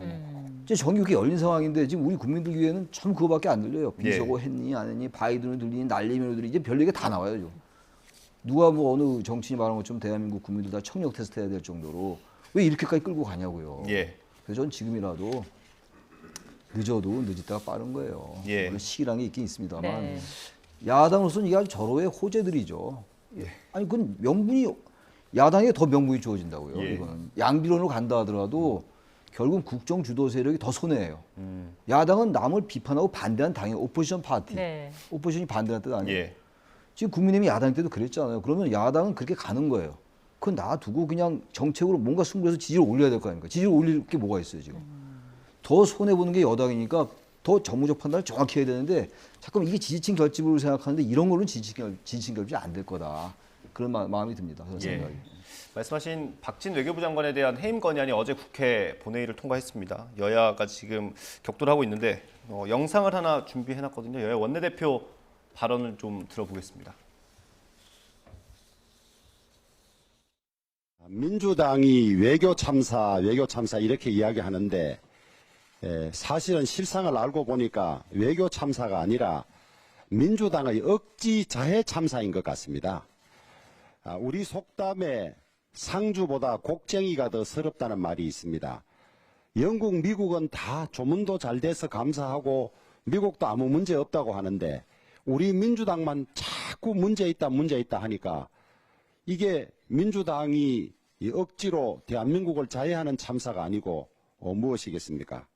이 정도면 막무가내 대통령이자 먹통 정권입니다. 민주당은 국민에 따라 어제 외교부 장관 해임 건의안을 처리한 것입니다. 윤석열 대통령이 의회 민주주의를 존중하는 최소한의 진정성이 있다면 이번 국회의 결정사항을 반드시 수용해야 합니다. 대국민 사과도 외교 라인에 새 신도 없이 그냥 뭉개고 가겠다는 것은 국민에 대한 정면 도전입니다. 네, 야당의 외교부 장관 해임 건의안, 그리고 이거에 대응하는 여당의 김진표 국회의장 사퇴 결의안이 있습니다. 이 두 가지 어떻게 보세요? 정치는 과유불급입니다. 국민의 여론을 대변하지만 과하면 또 채찍질을 맞게 되어 있습니다. 지금 대통령 지지도 떨어지고 국민의힘 지지도 떨어진 것도 과해서 그런 거거든요. 네. 적당한 시기에 또 정말 겸손한 마음으로 이 사태를 수습했으면 되는데 그 시기를 놓쳤고 지금은 좀 고집센 모습으로 보이기 때문에 과한 탓에 지금 지지율이 떨어진 거라고 본다면 저는 민주당에서 박진 외교부 장관을 해임 결의안을 통과시킨 것도 과한 거라고 봅니다. 야당은 비판할 수 있습니다. 이거 이번에 외교 문제에서 나간 성과가 좀 미흡하다. 네. 준비를 좀 철저히 해야 되지 않았느냐. 이건 좀 아쉬움이 있다라고 비판하는 거에 얼마든지 야당이 해야 될 몫입니다. 근데 비판을 넘어서서 야당 스스로도 밝혔습니다만 대통령이 말을 안 듣고 안보실 인사를 교체하라는데 안 들으니 어쩔 수 없이 박진 장관 해임해야겠다고 이야기를 하면 이게 엉뚱한 화풀이 하는 거 말고 뭐가 됩니까? 스스로도 인정하는 꼴이 되는 거 아니겠습니까? 그러면 완전히 엉뚱한 희생양 하나 찾아서 엉뚱한 데다가 분풀이 하는 격이 됐으니 이것을 이른바 제1야당, 거대 야당이 국회 입법권이라고 하는 국회의 권리를 이용해서 그런 한풀이를 엉뚱하게 하는 것을 국민들이 납득하겠습니까? 저는 그것도 민주당으로서는 비판을 넘어서서 과한 저는 분풀이라고 생각이 들고요. 또 마찬가지로 지금 말씀하신 그러니까 당연히 국민의힘 측에서도 가만히 있을 수 없다. 국회의장 해임 촉구 결의안을 낸다는 거 아닙니까? 이것도 과한 거예요. 왜 또 촉구 결의안을 냅니까? 통과될 리도 없고 통과한다 하더라도 아무 법적 구속력이 없는 겁니다. 저는 민주당이 이번에 박진 장관 해임 건의안을 낸 것은 그동안에 물론 이제 국회 그런 고유한 권한 중에 국무위원회에다 해임 건의안을 낼 수 있으니까 하긴 합니다만 그동안 역사적 사례를 보면요. 외교부 장관을 타겟으로 한 해임 건의안은 없었습니다. 네. 왜? 외교부 장관은 대한민국의 얼굴이고 대한민국을 대표해서 국제 무대를 뛰어다니면서 대한민국을 대신해서 활동하는 사람입니다. 그동안에 해임 건의안 통과된 사람들은 교육부, 내무부, 이런 분들, 농림수산부. 왜냐하면 국내 내정과 관련해서 잘못한 게 있으면 당연히 야당이나 국회에서 혼쭐 내주기 위해서 해임 건의안 통과할 수 있죠. 외교부 장관을 국내 정쟁에 끌어들여서 해임 건의하는 건 제가 볼 때 민주당이 과도했다. 이런 비판드립니다. 과도했다. 근데 어쨌든 또 지금 상황에서 윤석열 대통령이 거부권을 행사를 할 수가 있는 거잖아요. 근데 거부권을 행사하면 그 다음에 민주당이 생각하는 단계는 뭐가 있을까요? 민주당과 이제 국민의힘은 뭐 협치 이런 단어 이제 입에 올릴 필요도 없고 이 자리에서도 그 단어가 너무 아까워요.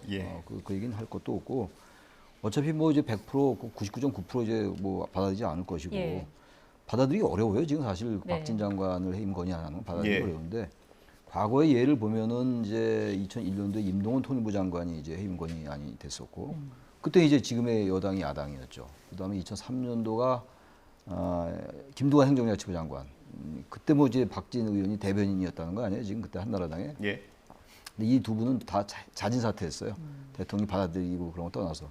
그다음에 2016년도에 김재수 농림부 장관은 이제 박근혜 대통령이 전 대통령이 거부권 행사했고. 근데 아무튼 거부권 행사하면 이제 또 이제 이렇게 나올 거예요. 민주당은 의회의 뜻, 국민의 대표의 뜻을 거부했다. 오만하다 이렇게 나오겠죠. 뭐 다 정해져 있는 거 아니에요, 수순이? 해임 건의안은 국회 권한이니까 행사할 수 있어요.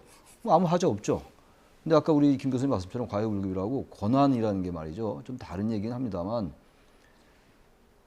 자제될 필요가 있는 거예요. 그 어떻게 민주주의는 무너지는가라는 거 하버드대학 교수들이 쓴 책에 보면은 거기서 가장 강조하는 게 자제와 관용의 규범이에요. 그게 우리 별로 없는 거예요, 지금. 서로 관용이라는 게 서로 다른 걸 인정하는 거거든요. 다른 말로 역지사지거든요. 그것도 사라진 지 오래됐고. 권한이라는 게 다 사용하는 게 아니거든요. 과거 그 허주라고 김윤환 전 장관 있죠. 김윤환 국회의원. 그분이 한 말 중에서 권한은 딱 50%만 사용해라. 그래야 탈이 안 난다라는 말을 했다고. 권한을 갖고 있다가 다 막 사용하는 게 아니거든요. 해임 건의안 같은 경우는 정말 필요할 때 해야죠. 국회 권한이니까. 이번 같은 경우는 민주당도 인정했다시피 잘 맞지가 비례성이 어떻게 안 맞아요. 상당히 뭐 박진 장관도 미숙한 면이 있다 하더라도 그게 해임 건의안 할 정도로 무슨 엄청난 잘못을 한 건 아니란 말이에요, 장관이. 저는 그래서 이것도 과한 거고 앞으로의 그 모습은 수순이 정해져 있는 거 아니겠어요? 민주당은 해임 건의안 내면 대통령이 거부할 것이고 그럼 또 국회를 무시한다고 갈 것이고 이렇게 할 거예요. 저는 이번에 그렇다고 해서 국민의힘이 김진표 의장에 대해서 그 촉구하는 것도 좀 잘 놔두는 게 낫었던 것 같아요. 국민들이 볼 때 좀 더 점잖고 품격 있는 정치를 더 좋아할 거라고요. 이런 상황에서는. 똑같이 가봐야 똑같이 다 손해보는데 똑같이 손해보면 더 손해보는 건 여권이다 이런 얘기예요. 그런 아쉬움이 있다고 생각합니다. 이번 일련의 과정을 겪으면서 사실 대통령실 내부에서도 메시지 혼선이 있었던 건 사실이지 않습니까? 그거에 대해서는 어떻게 좀 쇄신을 해야 될까요? 김은혜 수석이 이제 이 논란이 된 다음에 15시간이 지난 다음에 이제 공식적으로 해명을 했고, 그리고 이제 그게 이제 대통령실 공식 입장이었죠. 그러니까 해명이 15시간 만에 나온 것도 뭐 여기저기서 논란이 있었습니다만, 사실 해외 순방을 하는 과정에서는 정신이 하나도 없습니다. 여기 지금 서울에 있으면서 대통령실이 있을 때랑 대응이 다르기 때문에 네. 대통령 일정은 수시로 계속 진행이 되고 있고, 거기 있는 수행하시는 참모진들은 전부 각자 그냥 정신없이 바쁘게 움직이기 때문에 그런 부분은, 그런 어떤 불가피한 상황을 감안해 준다면 15시간 뒤에 나온 김은혜 홍보수석의 저는 그 해명이 공식 입장이라고 봅니다. 예. 그렇다 한다면 거기서 이제 비속어에 대해서는 간접적으로 시인하는 해명으로 이해가 됐잖아요. 예. 근데 지금 돌아와서 대통령께서 귀국하고 나서 이제 도어 스태핑 약식 기자회견에서 그런 사과에 대해서는 이제 대답을 않고 예. 이른바 언론사의 이 진상규명이 필요하다라는 것으로 이제 사실은 강공 드라이브를 걸었습니다. 그리고 나서 이제 대통령실에서도 대통령이 그런 입장에 발맞추는 이런 해명들이 나오고 있는 거예요. 네. 부대변인이나 아니면 지금 어제 김대기 비서실장이나 그다음에 국민의힘 지도부나 그렇게 지금 진행이 되고 있는데, 저는 그런 부분에서 아까 제가 말씀드렸지만 대통령실은 참모진이기 때문에 대통령의 뜻에 따를 수밖에 없는 불가피한 사정이 있다 하더라도 저는 여당에서는 다양한 의견들이 제기되고, 여당에서는 대통령이 그런 결정을 내렸다 하더라도 대통령께 정무적으로 또는 전략적으로 이러저러한 다양한 의견들과 이견을 제시하고 설득하고 서로 간에 소통하는 것이 필요하다고 생각해요. 이게 뭔가 매듭이 확실히 지어지지 않으니까 설들이 나오기 시작하는 거예요. 어느 신문 기사 보니까 대통령이 화를 너무 많이 내서 참모가 제대로 물어보지 못한 것 같다, 이런 얘기도 있던데. 오늘 뭐 앵커께서 저에게 굉장히 곤혹스러워지고 계신데요. 그 부분을 제가 여기서 답변 드릴 수는 없고요. 예. 저는 그것도 이제 대통령의 스타일이고, 또 대통령이 과연 그런지에 대해서는 뭐 사실관계 확인이 필요하다고 생각합니다.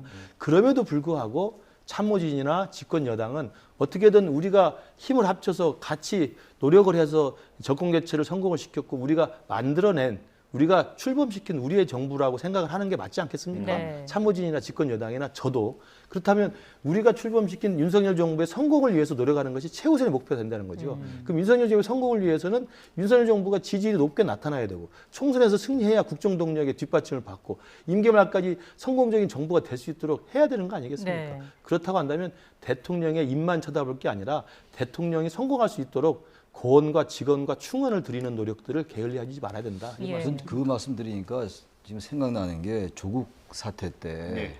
그 민주당 의원들이 다 그랬던 건 아닙니다만 몇 명 의원들이 유난히 조국 전 장관을 많이 비호하고 그랬어요. 근데 그게 되게 보기가 싫더라고요, 솔직히. 예.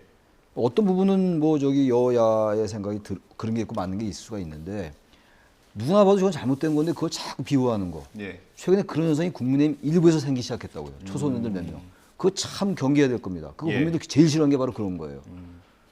뭐 그분들의 생각이 그러니까 뭐라고 할 말은 없습니다만, 누가 봐도 일반적으로는 그렇지 않다고, 비속어 같은 게 들렸다고 생각하는데 그렇지 않다고 자꾸 얘기하는 거.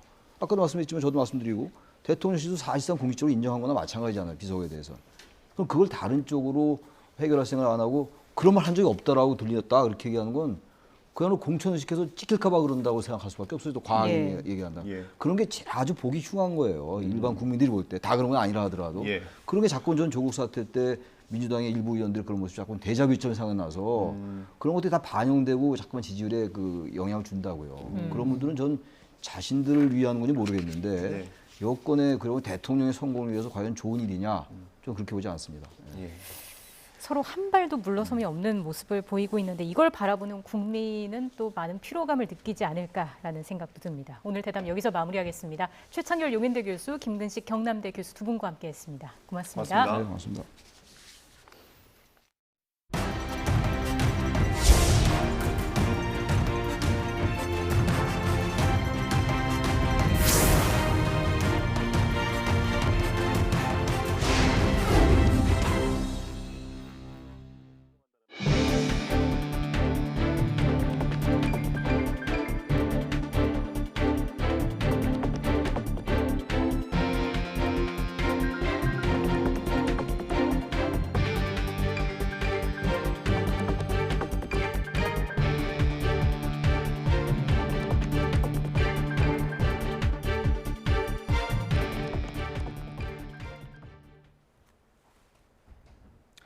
정부가 석유나 가스 같은 에너지 가격 불안으로 물가 상승부터 무역 적자까지 위기가 커지고 있다며 에너지 절약 정책을 본격적으로 시행하겠다고 밝혔습니다. 공공기관의 강도 높은 절감과 함께 협약 체결이나 홍보 등으로 기업과 국민의 에너지 소비량도 줄여가겠다는 것입니다. 추경호 부총리의 발언 직접 들어보시겠습니다. 동절기 에너지 수요 확대, 러시아 추가 공급 축소 가능성 등을 감안하면 현재의 에너지발 복합 경제 위기 상황이 상당 기간 지속될 수 있습니다. 10월부터 모든 중앙, 지방 공공기관이 에너지 10% 절감 이행 계획을 강도 높게 시행합니다. 산업 부분 에너지의 63%를 소비하는 30대 기업과 자발적인 효율 혁신 협약도 체결하겠습니다. 전 국민 참여 캠페인을 추진하는 등 홍보 노력도 강화하겠습니다. 내일부터 전기와 가스 요금이 일제히 오릅니다. 도시가스 요금은 서울시 4인 가구 기준으로 5,400원 오르고 전기 요금도 4인 가구 기준으로 월 2,270원가량 오를 예정입니다. 취재기자 연결해서 자세한 소식 알아보겠습니다. 이승윤 기자. 네, 이승윤입니다. 네, 전기 요금 인상 소식 자세히 전해주시죠. 네, 정부는 누적된 요금 인상 요인을 단기적으로 반영해 가격 기능을 회복함으로써 자발적인 수요 효율화를 유도하겠다고 밝혔습니다. 먼저 전기요금은 연료비 증가분을 요금에 반영하되 4분기는 물가 상황과 서민 생활을 고려해서 적정 수준으로 조정한다는 방침입니다. 이에 따라 한국전력은 내일부터 모든 소비자에 대한 전기요금을 킬로와트시당 2.5원 인상합니다. 특히 300kW 이상 대용량 사용자는 부담 능력과 소비 효율화 효과를 감안해 추가 조정을 하기로 했다고 설명했습니다. 이에 따라 산업용 을, 일반용 을 대용량 고객은 추가 인상하되 공급 전압에 따라 고압 A와 고압 BC로 나눠서 각각 4.5원, 9.2원을 더 내게 하는 등 차등 조정하기로 했습니다. 이번 전기요금 조정으로 월 평균 사용량 307kWh인 4인 가구의 월 전기요금 부담이 약 760원 증가하는데 10월부터 적용되는 올해 기준 연료비 잔여 인상분 킬로와트시당 4.9원까지 포함하면은 실제로는 4인 가구당 매달 2,270원씩 부담이 증가할 것으로 예상됩니다. 또 내년부터 영세 농어민 보호 취지에 맞게 농사용 전기요금 적용 대상에서 대기업은 제외하기로 했습니다. 이어 최근 5개년 전력 사용 변화를 반영해 시간대별 구분 기준을 변경하고 내년부터 적용한다는 방침입니다. 이어 이번 전기요금 인상으로 인한 장애인 등 에너지 취약계층의 요금 부담 증가를 완화하도록 318억 원 규모의 복지 할인을 확대하고 뿌리 기업 등에는 에너지 효율화를 지원하겠다고 소개했습니다. 한전은 재무 구조를 개선하기 위해 보유자산을 매각하고 비핵심 사업을 조정하는 한편 고강도 긴축 경영 등 앞으로 5년 동안 총 14조 원 규모의 재무 개선 목표를 수립해 차질 없이 이행하겠다고 밝혔습니다. 정부는 물가와 민생 여건을 감안하되 내년부터는 원가 요인을 반영해 요금의 단계적 정상화를 추진한다고 밝혔습니다. 한국전력 추산에 따르면 올해 이 대규모 적자를 해소하려면 킬로와트시당 260원 이상 전기요금을 올려야 하고 4분기 손익분기점을 맞추려면 킬로와트시당 50원을 올려야 하는 상황입니다. 네, 이번에 도시가스 요금도 발표됐죠? 네, 그렇습니다. 정부는 LNG 수입 단가 상승세 지속으로 인상이 불가피하다면서 내일부터 주택용과 일반용 도시가스 요금이 메가줄당 2.7원 인상된다고 밝혔습니다. 러시아 우크라이나 전쟁과 유럽 가스 공급 차질 등으로 LNG 시장 불안이 가중됨에 따라 국제 가격도 높은 추세를 유지하고 있으며 최근 환율까지 급등하면서 천연가스 수입 단가 상승이 지속되고 있다는 점을 반영했습니다. 정부는 수입 단가 상승 추세에 비해 가스 요금은 소폭 인상됨에 따라 지난해 하반기부터 LNG 수입 단가가 가스 요금을 웃돌면서 그 차액인 미수금이 급증하고 있고 올해 미수금 누적치가 사상 최대 규모로 증가할 것으로 우려된다고 배경을 설명했습니다.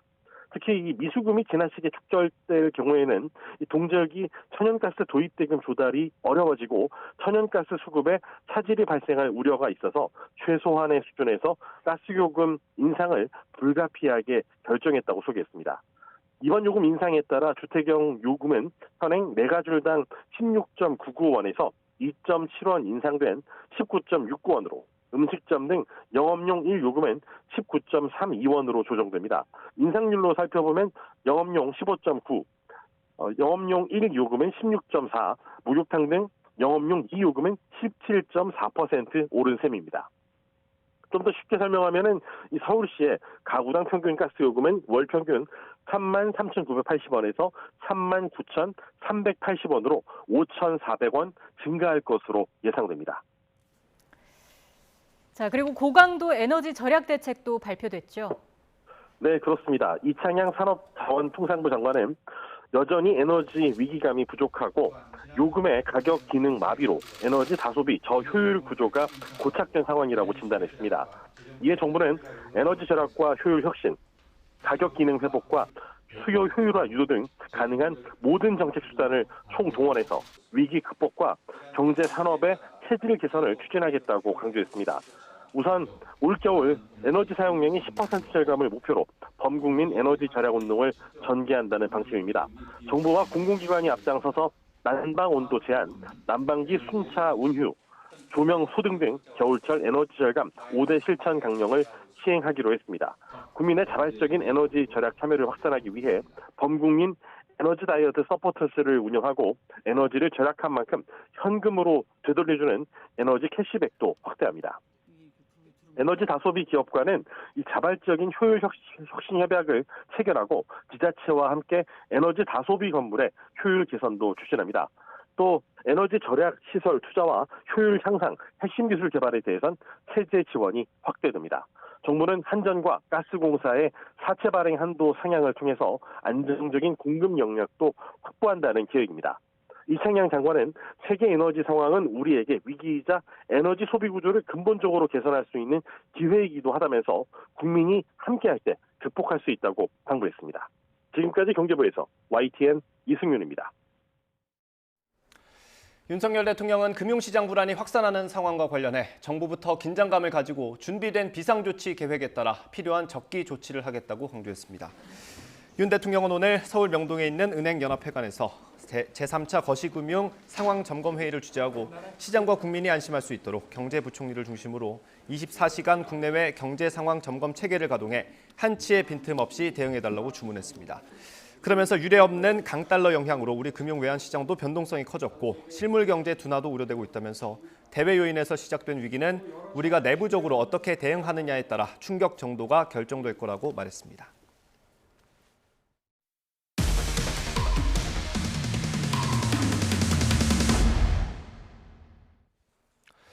국가 연구비를 빼돌려 개인적으로 사용하거나 용도를 명확히 밝히지 않고 쓴 연구자들이 무더기로 적발됐습니다. 대대적인 조사로 징계 조치도 내려졌지만 3년이 지난 지금까지 연구비 회수는 지지부진하고 같은 일이 반복되지 않도록 할 대책도 여전히 마련되지 않았습니다. 최소라 기자입니다.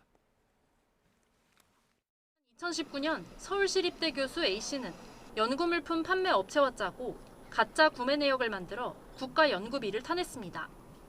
이렇게 빼돌린 연구비는 휴대폰과 TV, 에어컨 등 연구와 관련 없는 물품을 사는 데 사용됐습니다. 당시 서울대와 연세대, 고려대 등 전국 주요 대학과 공공연구시설에서 이 같은 혐의가 적발됐습니다.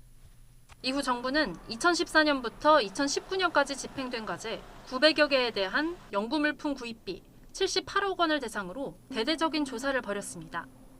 그 결과 이 가운데 13%에 달하는 10억 원 정도가 불법 거래로 나타났습니다.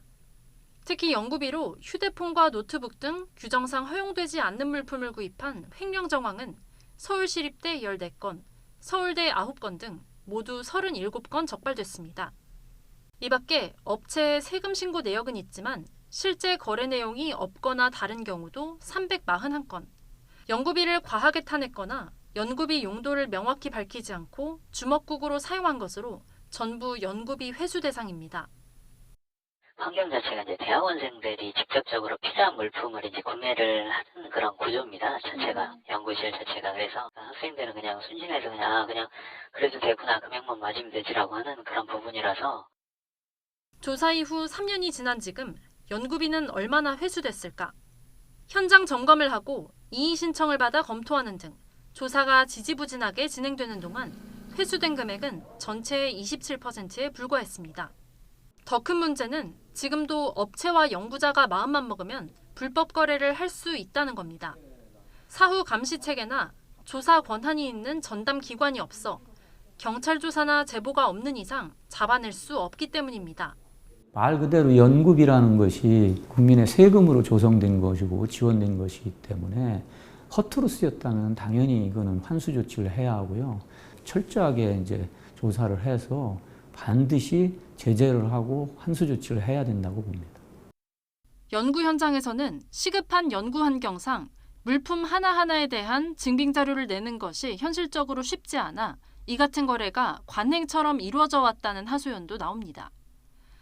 하지만 불가피한 경우에도 사후에 연구비가 제대로 쓰였는지 검증하는 체계를 마련하고 악용됐을 경우 징계와 강력한 환수 조치를 해야만 뿌리 깊은 관행을 근절할 수 있을 것으로 보입니다. YTN 사이언스 최소로입니다. 방사청의 전현직 장교가 방산업체에 군사기밀을 유출한 혐의와 관련해 군이 한국항공우주산업에 대한 압수수색에 나선 걸로 확인됐습니다. 군사안보지원사령부는 오늘 오전 경남 사천에 있는 카이 본사와 서울 사무소 등 두 곳에 대한 압수수색을 실시했습니다. 방위사업청 전 헬기사업팀장 A 대령은 지난 2019년 현역 당시 전역 이후 취업을 대가로 카이 관계자에게 헬기 관련 군사 정보를 유출한 혐의를 받고 있습니다. A 대령은 같은 해 말 전역 후 카이의 자회사 임원으로 취직했는데 이후 후임 방사청 헬기사업팀장 B 대령으로부터 관련 기밀을 제공받은 것으로 조사됐습니다. 러시아가 우크라이나 내 점령지 4곳을 자국 영토로 합병하는 조약을 오늘 체결합니다. 핀란드가 오늘부터 러시아인의 관광비자 입국을 전면 금지하는 조치에 동참함에 따라 유럽연합으로 가는 러시아인들의 육로가 모두 차단됐습니다. 보도에 김상우 기자입니다. 지난 27일 우크라이나 내 4개 러시아 점령지에서는 러시아로의 영토 편입을 묻는 닷새 간의 주민투표가 마무리돼 믿기 어려운 압도적인 찬성률로 영토 편입안이 가결됐습니다. 우크라이나와 서방은 이를 가짜 투표로 규정하고 러시아에 대한 추가 제재를 추진하고 있으나 러시아는 자국 법률에 따라 이들 지역의 영토 편입 절차를 가속화하고 있습니다. 러시아는 오늘 푸틴 러시아 대통령이 참석한 가운데 점령지 합병조약 체결식을 갖습니다. состоится церемония подписания договоров о вступлении в состав Российской Федерации новых территорий. 체결에 앞서 푸틴 대통령은 독립국가연합 정보기관장들과 회의를 갖고 동원 영후 무분별한 징집 실수가 있었고 이를 바로잡아야 한다고 지적했습니다. 그러면서 우크라이나 전쟁은 옛 소련 붕괴의 결과로 서방이 혁명과 전국 불안을 부추기고 있다고 주장했습니다. Цепляясь за прошлое и пытаясь проводить политику диктата во всех сферах, от международных отношений и экономики до культуры и спорта. 젤렌스키 우크라이나 대통령은 합병 조약과 관련해서 더 가혹하게 대응할 것이라고 밝혔습니다. 러시아의 예비군 등의 동원이 가속화되면서 징집을 피하기 위한 탈출 행렬은 여전한 상황. 핀란드는 오늘부터 유럽 국가 간 자유통행을 보장한 생겐 조약에 의한 러시아인의 관광 비자 입국을 전면 금지했습니다. The aim of the resolution is to halt Russian tourism into Finland and transit through Finland to other Schengen countries. 앞서 핀란드를 제외한 나머지 유럽연합 EU 국가들은 관광 비자를 통한 러시아인들의 입국을 이미 금지한 바 있어 러시아인들이 관광 목적으로 EU 회원국으로 가는 육로는 모두 차단됐습니다. 뉴욕타임스는 최소 20만 명의 러시아인이 동원령이 내려진 뒤 러시아를 떠났다고 인접 국가들의 통계 자료를 인용해서 보도했습니다. YTN 김상호입니다. 조 바이든 미국 대통령은 러시아가 우크라이나 점령지에 대한 병합을 예고한 것과 관련해 우크라이나 영토에 대한 러시아의 주장을 절대로 인정하지 않을 것이라고 말했습니다. 미국은 추가 제재를 예고했습니다. 김원배 기자의 보도입니다. 조 바이든 미국 대통령은 러시아가 우크라이나 점령지 병합을 예고한 것과 관련해 미국은 절대로 우크라이나 영토에 대한 러시아의 주장을 인정하지 않을 것이라고 말했습니다. 바이든 대통령은 절대를 뜻하는 영어 단어 never를 3번 연속 사용했습니다. The United States, I want to be very clear about this. The United States will never never recognize Russia's claims on Ukraine sovereign territory. 바이든 대통령은 또 주민 투표는 가짜며 조작이라고 공격했습니다. This so-called referenda was a sham, an absolute sham. The results were manufactured in Moscow. 바이든 대통령은 우크라이나 국민의 진정한 의지는 국가의 독립을 유지하고 스스로를 지키기 위해 자신의 목숨을 희생하는 것에서 보듯이 분명하다고 말했습니다. 또 푸틴의 제국주의적 야망을 추구하기 위한 러시아의 우크라이나에 대한 공격은 유엔 헌장과 주권과 영토에 대한 기본 원칙에 대한 명백한 위배라고 비판했습니다. 토니 블링컨 미국 국무장관도 별도声明을 통해 미국은 가짜 주민투표의 결과나 합법성, 러시아의 영토 병합을 인정하지 않을 것이라고 밝혔습니다. 블링컨 장관은 미국은 동맹과 파트너 국가와 함께 러시아의 침공에 맞서 자국 영토를 수호하려는 우크라이나 국민을 계속 지원할 것이라고 말했습니다. 이와 관련해 레드 프라이스 국무부 대변인은 현지 시간 28일 수일 내 추가 조치가 있을 것이라고 말했습니다. 미국은 러시아가 병합 작업 완료를 선언하면 그 이후로는 해당 지역을 되찾기 위한 우크라이나의 공격을 러시아 영토에 대한 침범으로 간주하고 대응할 것으로 보고 있습니다. 미국은 특히 블라디미르 푸틴 러시아 대통령이 최근 러시아 보호를 위해서는 모든 수단을 사용할 것이라고 언급한 점을 주목해 러시아의 핵무기 사용 동향을 사전에 포착하기 위한 정보 감시 활동을 강화했습니다. YTN 김원배입니다. 안개가 옅어지면서 내륙 지역은 맑은 하늘이 펼쳐졌지만 중서부 지역을 중심으로는 여전히 공기가 탁합니다. 대기가 정체되면서 이틀째 초미세먼지 농도가 나쁨 수준을 보이고 있는데요. 오늘 경기 남부와 인천 지역은 종일 초미세먼지 농도 나쁨 수준을 보이겠고요. 탁한 공기는 개천절 연휴가 시작되는 내일까지 이어질 것으로 보입니다. 호흡기가 약한 노약자와 어린이는 각별히 주의를 해주시기 바랍니다. 먼지만 아니라면 오늘 하늘 자체는 대체로 맑겠습니다. 낮 동안에는 기온이 10도 이상 크게 오르면서 낮더위가 이어지겠는데요. 오늘 서울과 대전은 28도, 광주와 대구는 29도까지 오르면서 어제보다 1에서 2도가량 높겠습니다. 개천절 연휴가 시작되는 내일까지 맑은 하늘이 이어지다가 일요일에는 하늘빛이 점차 흐려지겠습니다. 연휴 마지막 날인 월요일에는 중부와 전북 지역에 비가 내릴 것으로 보이는데요. 늦더위는 날씨가 흐려지면서 차츰 누그러지겠고 비가 내린 뒤에는 부쩍 서늘해질 전망입니다. 낮 동안에는 자외선과 오존을 주의하셔야겠습니다. 대부분 지역의 오존 농도가 나쁨 수준을 보일 것으로 예상되는데요. 특히 현재 전남 여수와 또 울산 지역에는 오존주의보도 발효 중입니다. 볕이 강한 오후 2시부터 5시 사이 장시간 야외 활동을 자제해 주시기 바랍니다. 지금까지 YTN 홍나진입니다. 이상으로 뉴스앤이슈 마치겠습니다. 잠시 뒤에 더 뉴스가 방송됩니다. 시청해주신 여러분 고맙습니다.